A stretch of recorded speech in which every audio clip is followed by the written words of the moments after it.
Hi apes. Today we're taking a look at Unit 7 Part 3, which will focus on indoor air pollution as well as acid rain.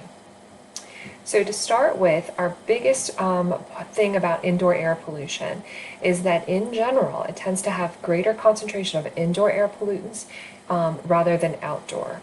Now the reason for this, I'm going to take you back to our energy unit for this, because we do so much to keep our energy in.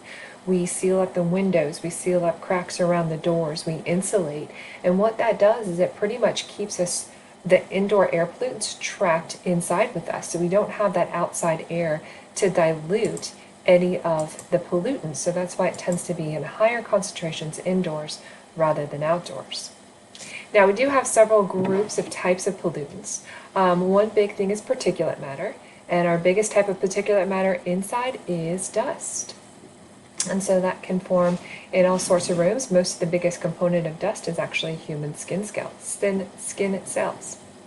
Now one is from formaldehyde. Now this might be surprising to some of you who only associate formaldehyde with, say, dissecting an animal in biology, but formaldehyde is a good preservative, and it's often found in building materials. And if it is not sealed properly, it can leak that formaldehyde into your indoor living space, and that can lead to cancer. Now another big one is smoke. If you have any smokers in your house, that can build up those air pollutants inside and cause some real lung problems and lung cancer. Carbon monoxide might come up from, say, your furnace. So this is from partially combusted fossil fuels. So carbon monoxide is CO. We talked about this with outdoor air pollutants. And indoor air pollutants, it's very dangerous, which is why you might have a carbon monoxide detector in your house, because carbon monoxide is colorless and odorless. You won't know that it's there, and what it does is it competes with hemoglobin to reduce the oxygen that's being delivered to your cells, and so you pretty much suffocate your cells and deprive them of oxygen. Bacteria and mold are really common indoor air pollutants that might be coming from, say, your kitchen or from your water. So any type of mold will need some moisture. And sometimes our basements are really good environments for mold to grow. And there are some types of mold that are incredibly toxic that you should have a professional treat if you have those. Radon is a particular type of indoor air pollutant that we do get in our area. So radon comes from the decay chain of uranium, and it is part of the half-life decay chain. And your radon is a gas that leads to lung cancer. Another one that we might have in our houses, particularly older houses, is asbestos. And asbestos was used in a lot of ceiling tiles and a lot of kind of insulators. And asbestos is a natural fiber that we know now leads to a lung condition called mesothelioma. You might have heard some commercials about it. So asbestos is a natural fiber that we put in some building materials that can lead to lung problems. And then finally, VOCs are volatile organic compounds. And so remember, this was a general grouping of pollutants that you can smell. They do have a smell. So most often where these might come from are furniture treatments, from paneling, carpets, or paints. So this diagram just does a good job of showing where you might find some of these things. That a lot of these chemicals might come from building materials or furnishings, that sometimes you're going to have a gas furnace or a gas fireplace, and that might lead to carbon monoxide. Cleaning products can release VOCs. Mold and bacteria, those often will need moisture. Carbon monoxide can come from your garage. Cigarette smoke from somebody maybe smoking in your house. Our radon tends to come up from your foundation because that uranium is found in the bedrock. So it'll seep up through cracks in your foundation. And then chemical fumes from paints and solvents, those would be some of our VOCs. So these are just some of our major types of indoor air pollutants. Now radon, I want to take just a special moment to talk about radon because radon is a relatively common gas that leads to lung cancer. So where you might find it is in areas that have uranium in their bedrock. Now over time, uranium will go through a series of half-life conversions. And for about 3.8 days, you might find it as radon. And when you breathe that radon in, it will continue to go through that decay and give off alpha particles, which can be cancer causing. So it can be linked to lung cancer, particularly if you smoke and are exposed to radon. So the sources are soil and rock underground, and it may be dissolved in your groundwater as well. And so oftentimes if you are buying a new house, or if you suspect it, you might have a radon detector in your house, you can test for the levels of radon because we know that it is linked to lung cancer. Now, ways that we can prevent indoor air pollution, one of the best ways is to ventilate, to open a window, open a door, to dilute that air pollutant. So we like to bring in some fresh air and dilute that air pollutant. Another is source removal. If you know that there's some type of a chemical in your house or a building material that is giving off formaldehyde and fumes, you can remove that source.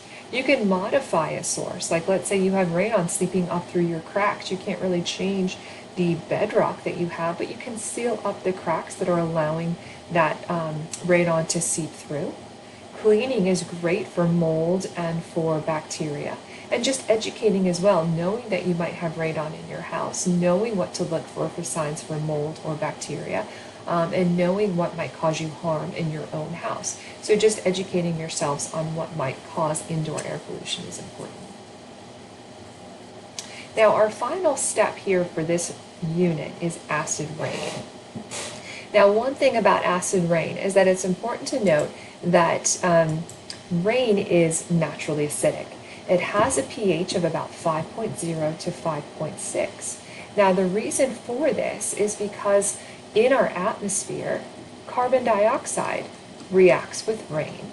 And when you have carbon dioxide reacting with water, that creates carbonic acid, which is a weak acid. And what that will do is it'll drive our pH down from our neutral 7, and it'll drop it to a range of about 5.0 to 5.6.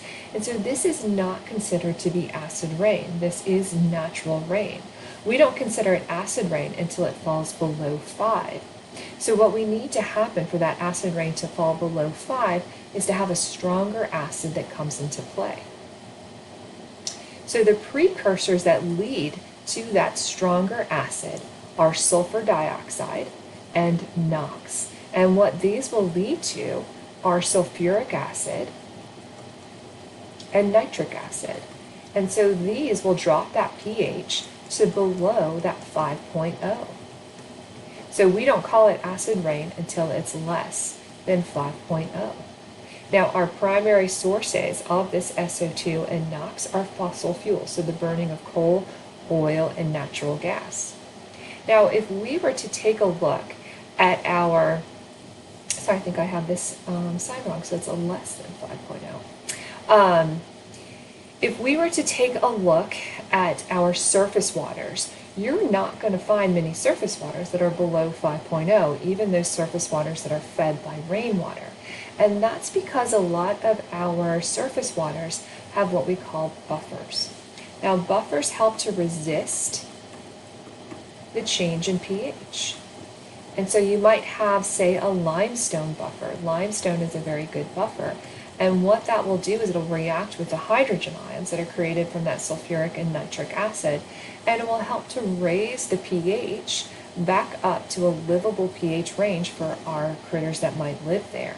Because remember that animals will have a range of tolerance for abiotic factors, and one of the big things that they'll have that range of tolerance for is pH. And so most of them will need to be somewhere around 5.5 to about 7.5. And once you get outside of that range of tolerance, you start to see problems with reproduction or metabolism or sometimes even death. So this is a diagram that shows some of the common critical pH levels that if it gets beyond that or more acidic than 6 for snails, more acidic than 5.5 for our mayflies or 4 for our frogs, then they might start to die off. So we have buffers to help resist the change of our pH so that we can be sure that our animals can continue to survive. Now what we're going to see in just a second is that acid rain does have some pretty severe effects on vegetation. It can literally burn the tissues of vegetation. It definitely can harm man-made structures, particularly ones that are made of softer rocks like marble and limestone. And so it can corrode away metal or limestone structures. And it can lower the pH of aquatic ecosystems outside of the range of tolerance for our animals. And so these are some of the big reasons why we're concerned about acid rain, is because you do see a lot of impacts. So on our vegetation, sometimes what will occur is it causes those leaves and needles to brown, and that will reduce photosynthesis and damage our ecosystem at the primary producer level. Now, another thing that might happen is once it gets into the soils, it can react with heavy metals and cause aluminum to leach out or to pull out from the soils and then be able to be absorbed by plants. Now, what happens there is that aluminum can be very toxic to plants. So the acid rain helps to cause that reaction to occur. So we're going to watch an animation that might help with this. The primary sources of acid deposition are nitrogen oxides and sulfur dioxide emitted by motor vehicles, coal-burning power plants, and industrial plants. The primary pollutants rise to the upper atmosphere, where they form secondary pollutants such as nitric acid vapor, sulfuric acid droplets, and particles of sulfate and nitrate salts. Once formed, solid acidic particles usually remain aloft for only a few days. Dry deposition occurs when the solid acidic particles fall to earth near emission sources. Prevailing winds can carry acid droplets and vapor long distances from their source. Wet acid deposition occurs when this acid reaches the ground as acidic rain, snow, or fog. Soils and lakes vary in their ability to accommodate excess acidity. Some areas are rich in limestone, a natural buffer that neutralizes acidity. Other areas, with thin soils containing little or no limestone, are highly sensitive to acid deposition. However, long-term acid deposition can eventually deplete the buffering capacity of any soil. Acidification of lakes can eliminate some fish and other aquatic species.